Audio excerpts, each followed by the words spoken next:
In her autobiography Child Star, Shirley Temple described going with her mother to see her new bosses at Metro-Goldwyn-Mayer after leaving Fox. Louis B. Mayer spirited away Gertrude Temple. The curly-haired superstar, hailed by Franklin D. Roosevelt for helping America get through the Depression, was taken to the office of Arthur Freed, an associate producer on The Wizard of Oz. After telling her that she would have to get rid of her baby fat, Freed abruptly stood up and pulled out his penis. The 11-year-old had never even seen one before. She gave a nervous laugh, which offended the producer.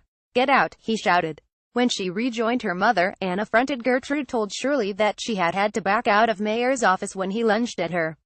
Not for nothing was the MGM lot known as the Factory, a studio perfumed with sultry, busty creatures with long legs and tight haunches, Temple wrote, and more than its quote of lecherous older men. Nearly 80 years later, that aroma of perversion clings to Hollywood. Now we are inundated with grotesque tales of Harvey Weinstein pulling out his penis to show to appalled and frightened young women, enlisting the pimping help of agents and assistants to have actors delivered to his hotel rooms, where he pestered the women to watch him shower or give him a massage or engage in intimate acts. The ill will towards him for getting away with it all for so long has unleashed something so primitive, a prominent male Hollywood producer told me. If people could rip him apart, they would. Literally everyone in Hollywood is taking marshmallows to roast at his burning corpse. Dana Colvo, creator of TV drama Good Girls Revolt, noted, "We have been saying, just get us in the room. But we meant the pitch room or the editing room or the boardroom. Not Harvey Weinstein's hotel room. I do know I will never look at bathrobes the same way.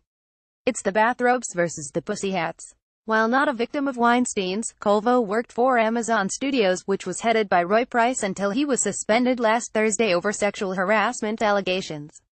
He had already come under scrutiny for being culturally tone-deaf, passing on two of the biggest hits of the year, Big Little Lies and The Handmaid's Tale, both of which swept the Emmys for their storytelling about women.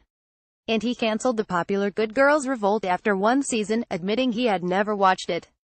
But he had a diabolical side. He would tantalize actors with dreams of stardom. In that dewy, fleeting window such hothouse orchids have to take Hollywood by storm. Often the actors scrambled, trying to figure out how to get out of the room without having their futures shredded by the vindictive satyr, who also threatened to destroy actors who balked at wearing dresses designed by his wife Georgina Chapman's fashion label on the red carpet. He relished the nickname Harvey Scissorhands, given to him by filmmakers who did not like his domination in the editing room. But the nickname could work just as well for his octopus ways with women, which resulted in lots of hush money being paid out. And some of his own assistants say they were assailed. One ran out of the room, crying and distraught, after Weinstein pressed her into giving him a massage. Some who were importuned or pod, like Angelina Jolie, stalked away and told studio executives that she would never work with the pestilent mogul. Others whom Weinstein asked to give him a massage in his hotel suite refused but continued to collaborate, like Gwyneth Paltrow, who put aside qualms to become the First Lady of Miramax.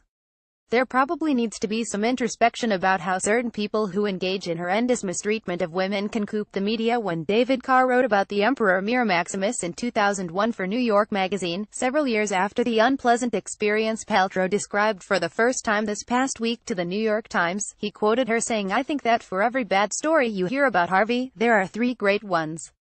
People are complicated, and nobody's all good or all bad." Other victims, like Rose McGowan, took settlements from the mogul to stay quiet but continued to seethe, until her rage spilled over last Thursday when she tweeted, after getting back on Twitter after an absurd banishment by the company, that Weinstein had raped her.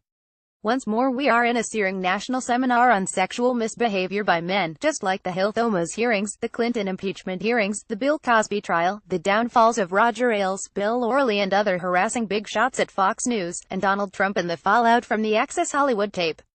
How many times do we have to go through this before things really change? If you look at the Hollywood Reporter's Powerful Women list," says Janice Min, former editor of that publication, "every single one of those women still reports to a man. By some estimates, there are only 6 women who have first-look overhead producing deals at the studios."